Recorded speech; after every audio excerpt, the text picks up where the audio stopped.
వల్ల మన పర్యావరణానికి మనమే హాని కలిగిస్తున్నాం. కాబట్టి మనం ప్లాస్టిక్ వాడకాన్ని ఎంత తగ్గిస్తే మన ఫ్యూచర్ జనరేషన్కి మనం అంతా హెల్ప్ చేసినట్టు అవుతుంది. కాబట్టి మనం అందరం ప్లాస్టిక్ వాడకాన్ని తగ్గించాలి. Next reuse. ప్లాస్టిక్ని పాడేయకుండా మనం దాన్ని మనకు అవసరమయ్యే ఆల్టర్నేటివ్గా ఎలా మార్చుకోవాలనేది మనం ఆలోచించి చేసుకోవాలి. అంటే ప్లాస్టిక్ని మనం ఎక్కడ పడితే అక్కడ పాడేయకుండా దాన్ని మనకు అవసరమయ్యే విధంగా మనం మార్చుకోగలమా అని ఆలోచించి దాన్ని మార్చుకొని వాడగలగాలి. అది రీయూజ్. అండ్ నెక్స్ట్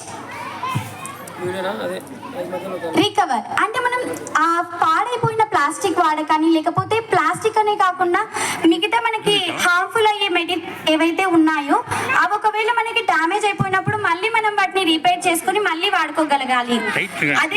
అదే విధంగా దీన్ని రికవర్ అంటారు. Next restore.